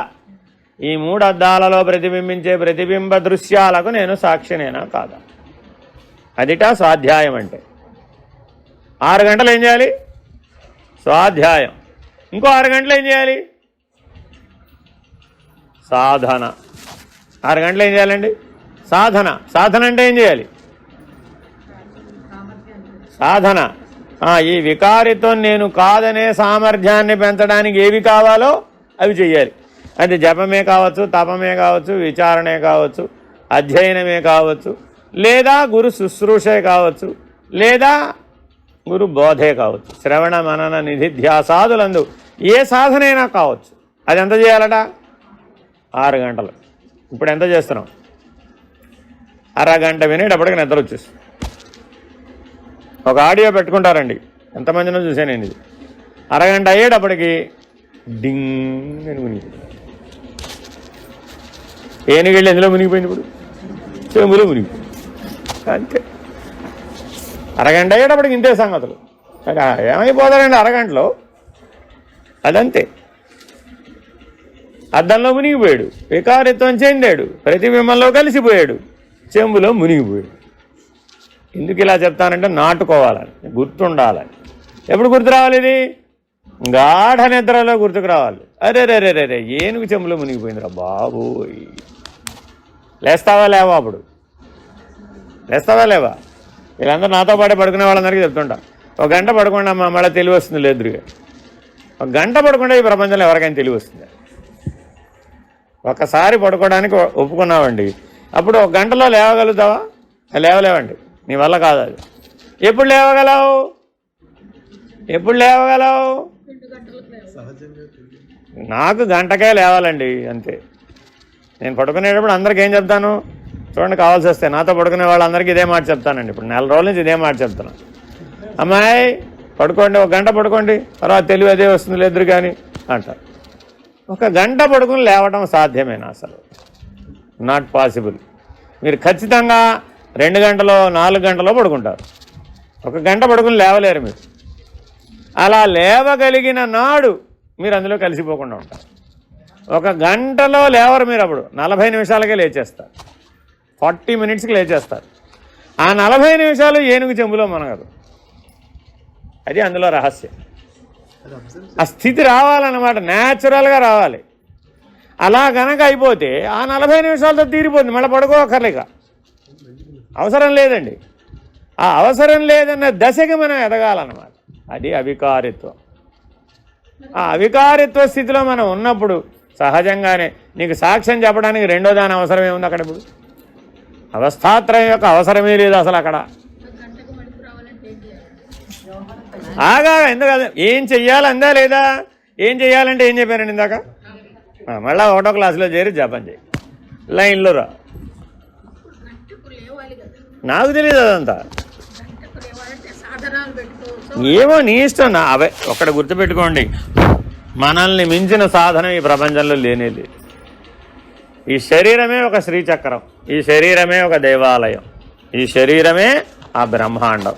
ఇంతకంటే గొప్ప సాధనాన్ని ఎక్కడ తెచ్చిపెట్టుకుంటాం? దీంట్లో లేని శక్తులు ఎక్కడున్నాయి? బయట అన్నీ ఇందులోనే ఉన్నాయి. పంచశక్తులు, పంచబ్రహ్మలు ఇందులోనే ఉన్నారు. కానీ ఎక్కడో ఉన్నాయని భ్రాంతి చెందుతున్నావు. దేని మీదో ఆధారపడితే నేను బాగుపడతానని అనుకుంటున్నాను. భ్రాంతి కాదు. నీ శాసనానికి లొంగి పని చేయాలి, కానీ అది దానికి లొంగి మనం పని చేయడం ఏంటండి? అర్థం ఉంది ఏమన్నా? సరే, ఇప్పుడు ఎక్కడ దాకా వచ్చాం? అసలు అయిపోతుంది ఇది, మళ్ళీ మధ్యలో ఆగిపోతుంది. ఈ నిర్వికారుడైన ఆత్మకే సాక్షిత్వము చెప్పవలెను. ఆ సాక్షి లక్షణము మన యందే ఉన్నది కనుక మనమే సాక్షి అనుటకు సందేహము లేదు. అయితే మన యందు ఈ సాక్షిత్వము పూర్వమే సిద్ధించి ఉన్నదా, లేక ఇప్పుడు సాధనము చేత సిద్ధింపవలసి ఉన్నదా? నీ ప్రశ్నే. అనిన వివాదకర్తృత్వ సాక్షి అందుండునట్టి సాక్షిత్వము సాధనముల చేత సిద్ధింపక పూర్వమే ఎటుల సిద్ధించి ఉన్నదో అటులే మన యందుండెడి సాక్షిత్వమును సాధనముల చేత సిద్ధింపక పూర్వమే సిద్ధించి ఉన్నది. కావున సాక్షి అనగా సిద్ధవస్తువు. ఏమిటది? సూర్యుడు సిద్ధవస్తువు అంతే. భూమి ఉంటేనే సూర్యుడు ఉన్నాడు. ఎలాగా? సాపేక్ష దృష్టి పనికిరాదు అక్కడ. నిరపేక్ష దృష్టితోనే సాక్షిని నిర్ణయం చేయాలి, సూర్యుడిని నిర్ణయం చేయాలి. ఆ సూర్యుడు సిద్ధవస్తువు, ఈ సాక్షి కూడా సిద్ధవస్తువు. నాకు అలా తెలియట్లేదండి, అయితే సాధన చేయాలి. సిద్ధవస్తువుగా తెలుసుకోగలిగిన వాడికి సాధన అవసరం లేదు. ఉండగలిగిన వాడికి తెలుసుకుంటే సరిపోదు. తెలుసుకుని ఏం చేయాలి? ఉండాలి. సరే, ఏమంటున్నాడు అక్కడ? ఎందువల్ల మనం తెలుసుకోలేకపోతున్నామట? ఒకటి వివాదం, రెండు కర్తృత్వం. ఈ రెండు ఉంటే సాక్షి ఎగిరిపోతుంది. మెలకువలో ఏం చేస్తున్నామండి? వివాద పడుతున్నావా లేదా? ఏదో ఒకరితో, ఎవరు దొరకపోతే నీతో నువ్వే. వాద వివాదములు జరుగుతున్నాయా లేదా అంతఃకరణంలో? వాడు అలాగే ఎందుకు చేయాలి, వీడు ఇలాగే ఎందుకు చేయాలి? వాడు అలా చేసి ఉంటే బాగుండేది, వీడు ఎలా చేసి ఉంటే బాగుండేది. ఎన్ని ఐడియాలు మన దగ్గర అసలు. అర్థమైందండి? సచిన్ తెండూల్కర్ గారికి ఎంతమంది సలహాలు ఇచ్చుంటారు? క్రికెట్ చూడడం వచ్చిన ప్రతివాడు సచిన్ తెండూల్కర్కి సలహా ఇచ్చారు. ఏమని తెండూల్కర్ గారు అలా కొట్టకూడదండి మీరు. అర్థమైందండి? ఎన్నేళ్ళు ఆడాడు? 20 ఏళ్ల పాటు ఆయన ఆడనటువంటి క్రికెట్ లేదు, ఆయన ఆడని షాట్ లేదు. ఏదో ఒక షాట్ తప్పు కొట్టి అవుట్ అయ్యాడట. ఆ అవుట్ అవ్వడం ఈ చూసేవాడికి బాధ కలిగించిందట. కాబట్టి వెంటనే ఆయనకు ఒక ట్విట్టర్లో ఒక మెసేజ్ పెట్టాడు, you should not have played that shot, wrongly you have played, instead of that you would have played square cut. ఎవరికి చెప్తున్నాడు? అప్పుడు తెండూల్కర్ ఏం చేయాలి? రావ. ఎందుకని? ఈ చెప్పేవాడు ఎప్పటికైనా ఆడతాడంటావా? ఈ వివాదపడేవాడు ఎప్పటికీ సాక్షి కాజాలడు. Very very important. ఏమిటండి ఆయన సన్యాసం అంటాడు, ఏమిటో అందరినీ చుట్టూతో ఆడపిల్లలనే పెట్టుకుంటాడు. ఏమో ఆంతరిక సన్యాసం ఆయన? ఎప్పుడు చూసినా ఆయన చుట్టూ 90 మంది ఆడపిల్లలే ఉంటారు. ఈ వేదాంతం ఏమిటో వాళ్ళకి చెప్తాడు ఏమిటో. అసలు స్త్రీలకు మోక్షమే లేదు. ఏం గురువు అండి ఆయన? వాదమా వివాదమా? ఉందే లేదా గోల? ఇప్పుడు ఇది 3 మంది ఉన్నారని మన ఆక్షేపించేవాళ్ళు. అర్థమైందండి? మరి అప్పుడు వాళ్ళ దగ్గరికి మనం వాద వివాదాలు పడడం ఎందుకు? అంతేనా కాదా? రెండో సమస్య ఇంకేమిటి? కర్తృత్వం. అంతేనా కాదా? ఎవరిని వాళ్ళ ఇళ్ళలో సరిగ్గా ఉండనివ్వడు కదా. వాళ్ళు ఉన్నట్టుగా వాళ్ళని అసలు ఉండనివ్వడు. వాళ్ళు ఏదో నానా కష్టాలు పడి, వాళ్ళ తెప్పలేదో వాళ్ళు పడి, ఏదో 4 డబ్బులు సంపాదించుకొని పిల్లల్ని పైకి తీసుకొచ్చి ఏదో వాళ్ళు ఉద్ధరిద్దాము, వాళ్ళ కుటుంబాన్ని వాళ్ళకి ఏదో సహాయపడదామని వాళ్ళు అనుకుంటే మీరెవరు ఉద్యోగాలు చేయొద్దంటాడు, మీరెవరూ పడుకోవద్దంటాడు, ప్రపంచంలో ఎవరిని ఆనందం వద్దంటాడు, ఏది ఆనందపడొద్దంటాడు. ఏమిటో వైరాగ్యం అంటాడు. ఆ వైరాగ్యం ఎవరికి రాదు. మరి ఇవన్నీ కర్తృత్వమేనా కాదా? ఈ లక్షణాలన్నీ ఎవరి వల్ల వస్తాయి? కర్తృత్వమే. అంతేనా కదా? మరి ఈ వివాదము కర్తృత్వం ఎవరిలో అయితే ఉందో వారికి సాక్షిత్వం తెలిసే అవకాశం ఉంది. ఊరికే అంటూ ఉంటాడు నేను సాక్షిగాను. ఎప్పుడు తెలిసిపోతుంది? సందర్భం వచ్చినప్పుడు తప్పక వివాదపడతాడు, తప్పక నేనే కర్తనంటాడు. పరమేశ్వరుడు ముందు దాచగలమా? లోకులు ఎరుగకున్న లోకేశ్వరుడు ఎరుగుడా, వాడిని ఎలా మాయ చేద్దాం? చేయలేగా. కాబట్టి సాక్షి అనగా ఎవరు? పరమాత్మయే నీలో సాక్షి. వాడు సిద్ధవస్తువు. పరమాత్మ సిద్ధవస్తువు. మిగిలినవన్నీ ఉన్నా కాకపోయినా పరమాత్మ సిద్ధవస్తువు అని ఒప్పుకోవాల్సిందే. కాబట్టి నీలో ఉన్న సాక్షి ఎవరు? ఆ పరమాత్మే. ఆ పరమాత్మ సిద్ధవస్తువు నీలో సిద్ధవస్తువుగా సాక్షిగా ఉన్నాడు. ఒకవేళ నువ్వు అలా గుర్తించలేకపోతే సాధనా సాధ్యతే సర్వం, ప్రతిబింబుడుగా నీవు సాధన చేయవలసిందే. సరే, ఇంకేమిటి? అయితే సాక్షిత్వం ఎందుచేత తోపలేదని విచారింపలేదు కనుక తోపలేదు. సిద్ధవస్తువే కానీ నువ్వు విచారణ చేయలేదు కాబట్టి తోచలేదు.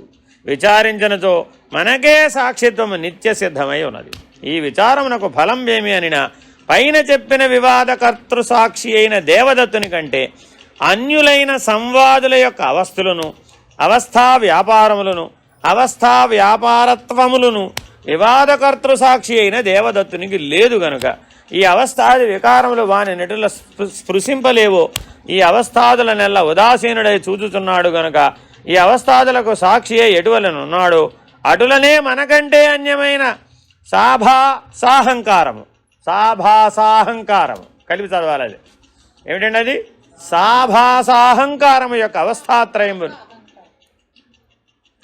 ఆభాస సాభాసాహంకారము యొక్క అవస్థాత్రయమును, ఆ అవస్థాత్రయ వ్యాపారములను, ఆ అవస్థాత్వమును మనకు లేదు. తత్వమశిలో త్వం అనగా ఎవరిప్పుడు? తత్వమశిలో త్వం ఎవరు? అవస్థాత్రయమును మునిగిన వాడెవడో వాడు త్వము, అవస్థాత్రయాతీతుడెవరో వాడు తత్.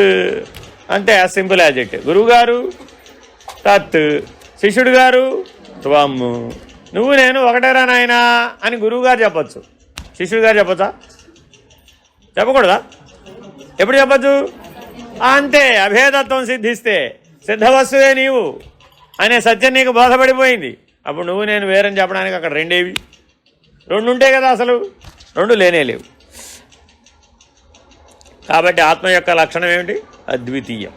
కనుక అవస్థాది వికారములు సాక్షి అయిన మనలను స్పృశించలేవు.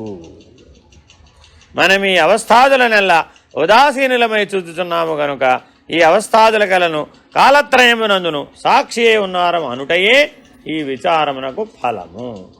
నిన్న సాక్షినేనండి, ఇవాళ మాత్రం కాదు. ఇదేమిటమ్మా, నిన్న బాగానే ఉన్నానండి, ఇవాళ ఏమైందో తెలీదు, ఇవాళ సాక్షిగా లేను. అప్పుడు అది సిద్ధవస్తువు అవుతుందా? అవదు కదా. అదంతా నాకు తెలీదు. రేపు ఉంటావు ఓ పని సాక్షిగా? రేపు అనేది ఉన్నంతకాలం ఎలా ఉంటావు అసలు? ఎందుకని? కాలత్రయం వికారం కదా. గతము, వర్తమానము, భవిష్యత్ అనేది జీవుని యొక్క కాలత్రయంలో, త్రిపుటిలో అది కూడా ఒక వికారమే. శరీరత్రయం, దేహత్రయం, గుణత్రయం, అవస్థాత్రయం, తాపత్రయం, రుణత్రయం, దోషత్రయం, బంధత్రయం, ఎన్ని చెప్పచ్చా ఇలాగా? ఇవన్నీ ఏమిటయ్యా? అవన్నీ నీ వికారాలయ్యా బాబు. That's all. ఒక్క మాటతో కొట్టవతలు పడేసాడు అంతే. మరి నేనెవరిని? సర్వ వికార దూరుడను, సర్వసాక్షి అంతే. నేనెప్పుడు సర్వసాక్షినే కానీ ఎట్టి వికారములు లేనివాడ. అలా ఉండాలి. అలా ఉండాలంటే ఏం చేయాలండి? అలా ఉండాలంటే ఏం చేయాలి? నాకు తెలీదు. కాబట్టి అటులా లెస్సగా విచారణ చేసి నేనే సాక్షి స్వరూపుడనని ఎవడు ఎరుగుచున్నాడో వాడే కృతార్థుండును, జీవన్ముక్తుడని వేదాంత సిద్ధాంతం. ఇంద్రియైరుపలబ్ధస్యాదర్థానాం జాగ్రదాత్మనః నిద్రాయాం మనసైవార్ధోపలబ్ధి స్వప్న ఉచ్యతే. సర్వేషాం జ్ఞానరహిత సుషుప్తి స్యాత్ సుఖాత్మికా. తద్వ్యాపారా కాయికాద్యాస్తథా విశ్వాదినామకః అవస్థాద్యై సుసంయుక్త సజ్ఞాతృత్వాదయం భవేత్.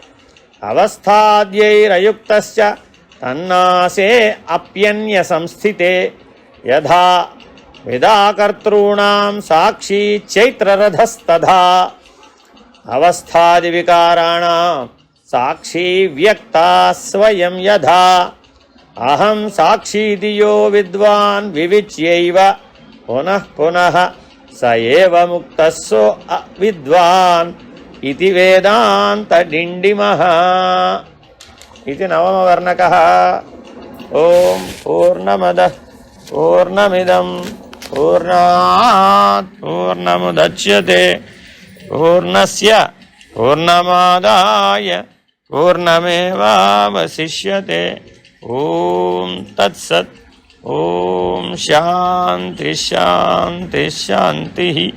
హరి ఓం. శ్రీ గురుభ్యో నమః. హరి ఓం.